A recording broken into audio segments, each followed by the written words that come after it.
Go.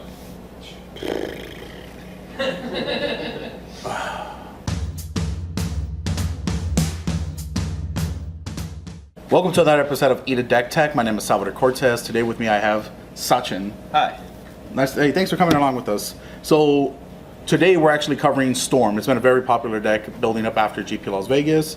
We're filming this as our first episode right after that. Hope everybody did well and had a good time.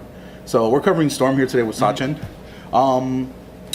Give us a rundown of what your deck does. Well, what is Storm? What do people need to watch out for, and how do you approach piloting the deck? Okay. So the whole idea behind Storm is that you cast a lot of spells in one turn, and then your eventual win con is either with Grapeshot or Empty the Warrens.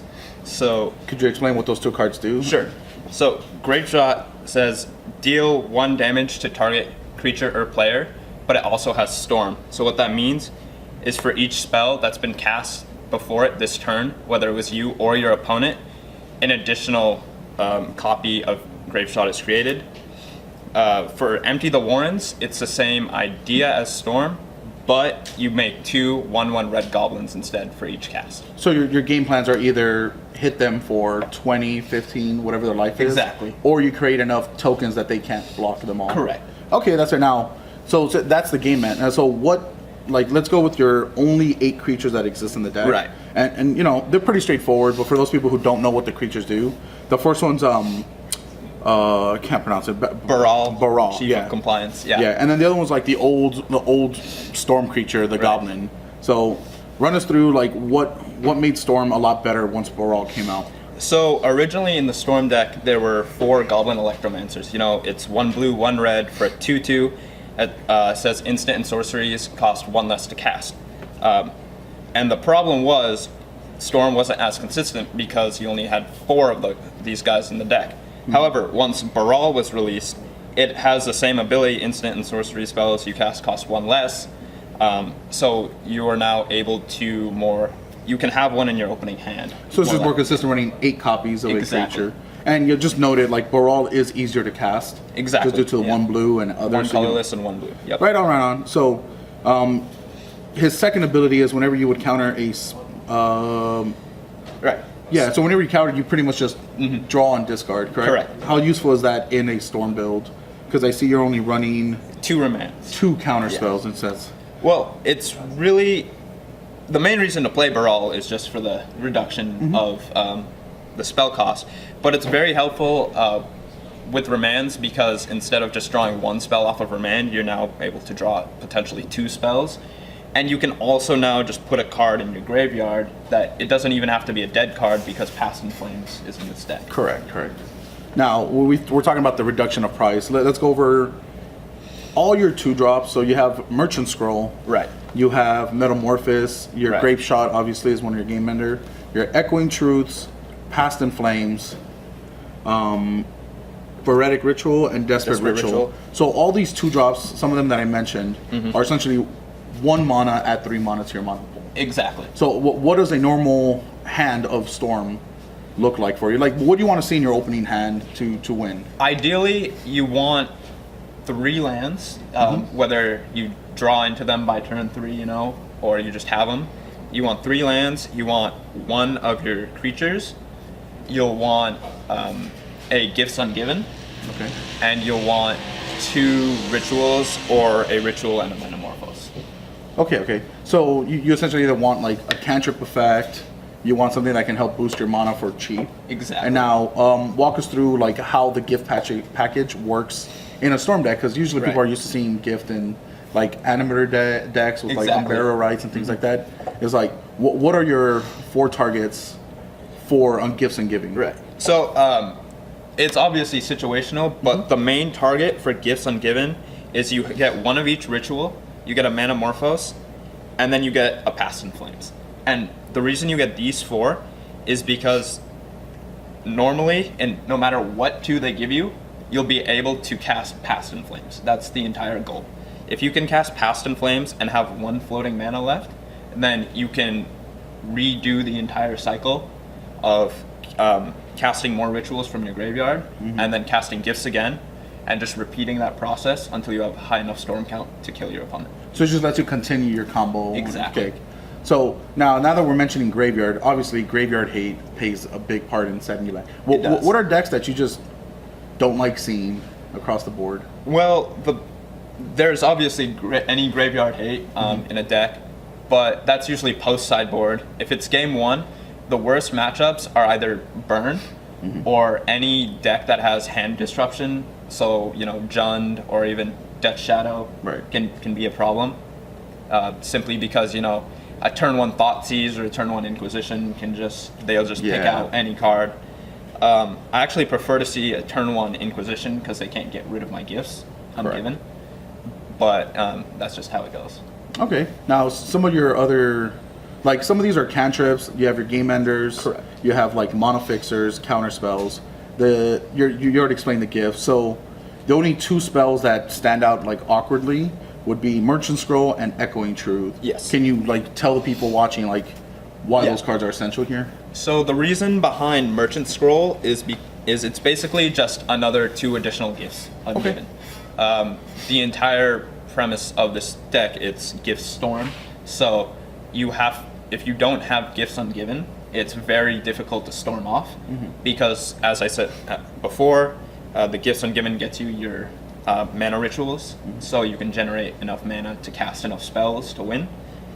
So Merchant Scrolls are just another way of getting Gifts Ungiven. Right. However, if you already have a Gifts, you can also use a Merchant Scroll to fetch a Remand in case you need to, you just want the extra protection when you go off and try to kill your opponent. Right. Like you're just trying to like essentially kind of time walk them on a spell. Exactly. If they could, for all you know, you play a Grapeshot against them for 20, and let's say they're at 20 life, and they respond with a Blessed Alliance or something. Right. That means you're no longer going to kill them, but you could Remand it. And then, stall them just for the lethal. And let's go through Echoing Truth, which is right. pretty versatile for against like tokens, enchantments. Yeah, so Echoing Truth helps with a lot of different matchups, whether it be the mirror, you could just bounce all their tokens, give yourself a turn. It's very effective against Death Shadow, especially if they overcommit to the board. Correct. Additionally, though, it's also very useful for any kind of graveyard hate, especially cards like Rest in Peace, because you can just bounce them and then cast your Past in Flames. Okay, that's fair. The final use is, of course, if your opponent plays a Leyline of Sanctity, you can bounce it before Grapeshotting them. And it'll add to the storm count. Exactly. For 1 blue, it's a lot of value, and it's very versatile. So it's a pretty straightforward deck so far. Okay, so your land base, you obviously have your basics, you have some shocks, the newer fast lands. That's correct. Your pings, and your fetches are a little bit like wonky. Yeah. Would you explain the theory behind that? So there's obviously playing on a budget for one thing. Okay. Ideally, you could put in 4 Scalding Tarns instead of 1 Scalding Tarn. But the reason I also play this is because it plays around cards like Pithing Needle. Okay. Like if you're playing 4 Scalding Tarns and maybe 4 Flooded Strands or 3 Flooded Strands, and they turn 1 Pithing Needle, 4 of your cards are now dead. 4 of your fetches are now dead. So it just helps you get around it a little bit more. Exactly. Or it also plays around if your opponent turn 1 Surgical extracts one of your lands. There's fewer targets for them to hit, so you're more likely to draw that land if you need it. All right, now your sideboard here. So what we have is we have a Dispel, Glorious End, Empty the Warden, Repeal, Blood Moon, 3 Lightning Bolts, 2 Relics, 1 Shattering Spree, 1 Anger of the God. 2 Anger of the God. 2 Anger of the God, sorry. So why do you have this type of sideboard over like other builds and stuff? Well, a lot of it has to do with just the local meta. Okay. We see a lot of affinity, so Shattering Spree is there. The thing is, most of the times, no matter whether it's game 1 or game 2, affinity is just often just a race. So there's not too much dedication to that, just because I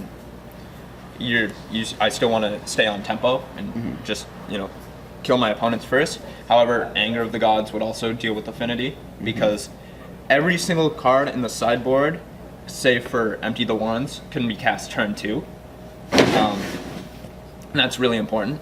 So yeah, like I said, it's all meta based. Relic of Progenitus deals with Dredge fairly well. We've seen that here. Any deck with Tarmogoyfs, it's it's a good answer. Or even Grim Flayers on occasion. Yeah, it keeps them at a 2/2. Exactly. Being able to block a Baral. It also helps if your opponent's, blue-white has gotten into the meta a lot more, blue-white Gotcha. control. So being able to, respond to their Snapcaster Mage by just exiling their graveyard makes their 2-mana, 2/1 flash, And Blue Moon hits your decks like three colored gritty decks. Anything like that. It can also hit any man lands. So like with the Death Shadow coming in, more people playing Goys due to the availability of it. Like lightning bolts. Why are the lightning bolts here if they've seen less and less play in Modern? The reason they're on the side is because it's a very situational card, obviously. But it helps a lot against certain other decks, maybe Merfolk, where most of the creatures are either 2/2s or 1/1s. That helps a lot. It can also work against Affinity or any other deck where the toughness is just lower. Additionally, if you're really playing, against a race matchup like Burn, those 3 life, those 3 damage can go a long way. Right on. Hitting your opponent for 3 damage and adding to the storm count. Or even against Death Shadow, like you said, their life, they're constantly reducing their life. If you can hit them for 3, that does a lot to them. Repeal. Repeal's a pretty awkward card. You usually only see it in Modern in decks like Blue Eldrazi, or Bluetron, sorry. How's it worked out for you in the sideboard so far? Repeals, it's pretty good. The idea is that it helps deal with Chalice of the Void because, I mainboard the Echoing Truth, but if they Chalice for 2, then I still have Repeal as an option. Yeah. Additionally, the great thing about Repeal is it also lets me draw a card. Right on. So it's not just a bounce effect. And mana is usually not a thing to worry about because all of the mana spells, the mana increasers, are instant speed. So I can still cast it during my opponent's turn. Okay. And you have a negate for a mirror or the control matchup, right? Just to help you stay ahead. How's the new addition from Amonkhet is Glorious End? How's that worked out for you so far? Glorious End's actually kind of my card for the sideboard. The sideboard's always has a few flex spots, and for me, I really like Glorious End because what it does is it saves me, oftentimes just the 1 turn I need to win next round. For your opponent not to be able to do much. Exactly. If they swing for lethal, if they cast an Ad Nauseam, it can, even in the mirror match, it can just be a game changer ending the turn, Just removes everything off the stack. Exactly. On. That's good. So how have you if somebody were to see this video and say, hey, Storm's something I want to personally run, what's advice that you would give that person? Well, it definitely takes a lot of practice. Okay. I played this deck a lot online before I actually transitioned over. It's definitely a deck that if you play it a lot, you might get a dirty look from your opponent just because it's one of those combo decks. It's a very good deck. It's very consistent. But, you're kind of just playing solitaire for a while versus, any kind of interactive deck. Right. But the best advice I can give is just practice it because, there are going to be situations where, for example, with Gifts Ungiven, you're not going to get the regular package of your 3 Dorks and a Past Flames, So, yeah, just practice. Practice. All right, that about wraps it up. I want to thank you again, Sachin, for joining us today. Thanks for having me. Once again, like always, every week, every Monday at the Game Hub, we have Modern at 6:30. The entrance is $5, as well as Collector Legion at 6:30 as well, and the entrance is also $5. That about wraps us up, and remember, what doesn't grow dies, and what dies grows a Tarmogoyf.